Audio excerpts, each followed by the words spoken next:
স্পষ্ট ভাষায় বলছি, আজকে থাকার কথা ছিল কবরে, আছি এখানে। আমার রক্ত, আমাদের রক্ত, আমাদের কণ্ঠের উপর দাঁড়িয়ে তুমি সেই প্রশাসনে বসেছো। তোমাকে তো কোনো দলের প্রতিনিধিত্ব করার জন্য বসানো হয় না।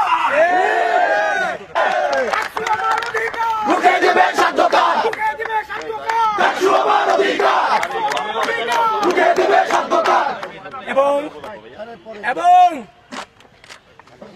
এই বিশ্ববিদ্যালয় প্রশাসন এই রিটের পক্ষে যে আইনজীবী নিযুক্ত করেছে সে হচ্ছে শিশির বণিক। বিশ্ববিদ্যালয় প্রশাসন আপনারা তামাশা করেন ঢাকা বিশ্ববিদ্যালয়ের স্টুডেন্টদের সাথে।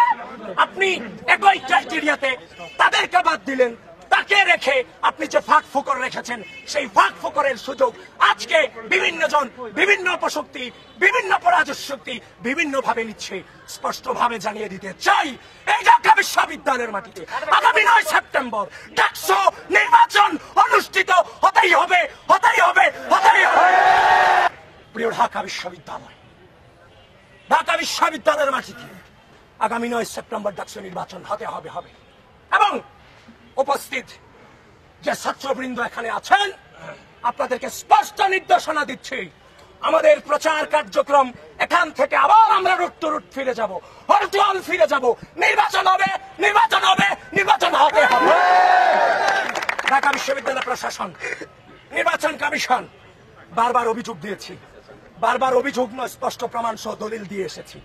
আপনারা কোনো ব্যবস্থা এখনো পর্যন্ত নেননি। আপনারা আর কত রক্ত চান, আর কত ফাসাদ চান? আপনাদেরকে থামতে হবে, থেমে যান। ঢাকা বিশ্ববিদ্যালয়ের শিক্ষার্থীরা, গোটা বাংলাদেশের শিক্ষার্থীরা তাদের রক্তের উপর দিয়ে আপনাদেরকে ভিসি বানিয়েছে, আপনাদেরকে প্রক্টর বানিয়েছে, আপনাদেরকে বিভিন্ন হলের প্রভোস্ট বানিয়েছে। প্রকৃতি হয়তো বা কিছু সময়ের জন্য মেনে নেয়, কিন্তু প্রকৃতি কিন্তু দিন শেষে ছাড় দেয় না। সকলে সাবধান হয়ে যান, সকলে নিরপেক্ষতা বজায় রাখেন।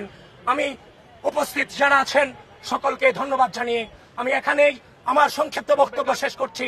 আমি কিচ্ছু বুঝি না, আমি শুধু একটা জিনিসই বুঝি, আগামী 9 সেপ্টেম্বর ঢাকা বিশ্ববিদ্যালয়ের মাটিতে ডাকসু নির্বাচন হবে এবং সেই নির্বাচনে বাংলাদেশ জাতীয়তাবাদী ছাত্রদল ভূমিধস বিজয় অর্জন করবে।